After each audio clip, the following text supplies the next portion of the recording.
नमस्कार, channel for भक्ति में आपका स्वागत है। मैं हूं आपके साथ अंशुल भारद्वाज। आज हम बात करने जा रहे हैं कलयुग का आरंभ कैसे हुआ था।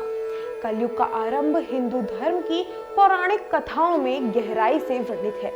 यह कथा महाभारत और श्रीमद् भागवत पुराण जैसे ग्रंथों में विस्तार से मिलती है। हिंदू धर्म के अनुसार समय को 4 युगों में विभाजित किया गया है: सतयुग, त्रेता युग, द्वापर युग और कलयुग। प्रत्येक युग का धर्म, नैतिकता और मानवता के स्तर पर गहरा प्रभाव पड़ता है। इन चारों युगों में कलयुग को सबसे अधम और पतनशील युग माना गया है। कलयुग का आरंभ कैसे हुआ था? महाभारत युद्ध के बाद जब भगवान श्री कृष्ण ने पृथ्वी से अपने अवतार का त्याग किया, तभी कलयुग का आरंभ हुआ। यह घटना महाभारत के मौसल पर्व में वर्णित है। श्री कृष्ण की मृत्यु के बाद धर्म और असत्य का पतन प्रारंभ हो गया और मानव समाज स्वार्थ, लोभ और अधर्म की ओर बढ़ने लगा। कैसे हुई श्री कृष्ण की मृत्यु? भगवान श्री कृष्ण ने द्वारका में अपने जीवन के अंतिम दिन बिताए। एक बार ऋषियों ने यदुवंशियों को श्राप दिया, जिसके कारण उनमें आपस में कलह शुरू हो गई। इस कलह में पूरा यदुवंश नष्ट हो गया। श्री कृष्ण ने यह जानते हुए भी इसे रोकने का प्रयास नहीं किया, क्योंकि यह उनके लीला का हिस्सा था। अंत में जब श्री कृष्ण ध्यान मुद्रा में थे, तब जरा नामक एक शिकारी ने गलती से उन्हें पैर में तीर मार दिया। यह घटना प्रतीकात्मक रूप से द्वापर युग के अंत और कलयुग के आरंभ का संकेत है। युधिष्ठिर का राजपाट त्याग। महाभारत युद्ध के बाद पांडवों ने धर्मराज युधिष्ठिर के नेतृत्व में राज्य संभाला, लेकिन जब श्री कृष्ण ने पृथ्वी त्याग दी, तब युधिष्ठिर ने भी राजपाट छोड़कर हिमालय की ओर प्रस्थान किया।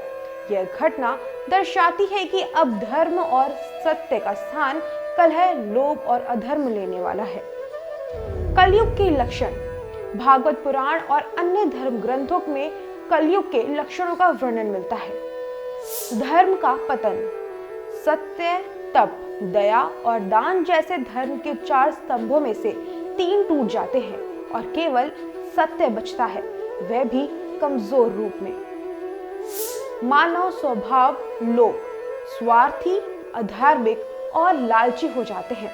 झूठ और धोखे का बोलबाला होता है। धन का प्रभाव।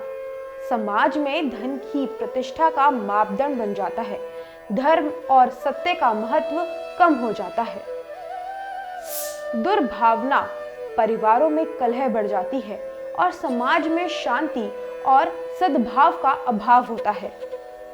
भक्ति का पतन। धार्मिक गतिविधियों और आध्यात्मिकता की ओर झुकाव कम हो जाता है। कलयुग का सही अर्थ। कलयुग को केवल पतनशील युग मानने के बजाय इसे एक चेतावनी और जागृति के रूप में देखना चाहिए। यह युग मनुष्य को यह समझने का अवसर देता है कि भक्ति, ज्ञान और कर्म के सही मार्ग पर चलकर भी मोक्ष प्राप्त किया जा सकता है। भागवत पुराण के अनुसार कलयुग में भक्ति का महत्व सबसे अधिक है। इस युग में केवल भगवान का नाम जपना भी मुक्ति प्राप्ति का माध्यम बन सकता है। धार्मिक दृष्टिकोण से कलयुग का महत्व। कलयुग को केवल नकारात्मक दृष्टि से देखने के बजाय इसे एक अवसर के रूप में देखना चाहिए। इस युग में कम प्रयास से भी व्यक्ति आध्यात्मिक ऊंचाइयों को प्राप्त कर सकता है। कलयुग का अंत। पुराणों के अनुसार कलयुग का अंत भगवान विष्णु के 10वें अवतार कल्कि अवतार के प्रकट होने पर होगा। वे अधर्म का नाश करेंगे और सत्यों की स्थापना करेंगे। कलयुग का आरंभ श्री कृष्ण के देह त्याग से हुआ और यह युग मानवता को चुनौती देता है कि वह धर्म, सत्य और नैतिकता के मार्ग पर कैसे टिके। यह युग दिखाता है कि कठिन समय में भी आंतरिक शुद्धता और भक्ति से मोक्ष संभव है। कलयुग का संदेश है कि अंधकार से भी प्रकाश की खोज करनी चाहिए और हर परिस्थिति में अपने धर्म और कर्तव्यों का पालन करना चाहिए। ये जानकारी अगर आपको अच्छी लगी हो तो कमेंट करके जरूर बताएं और वीडियो अच्छी लगी हो तो लाइक करें और साथ के साथ चैनल फॉर भक्ति को सब्सक्राइब करना ना भूलें। धन्यवाद।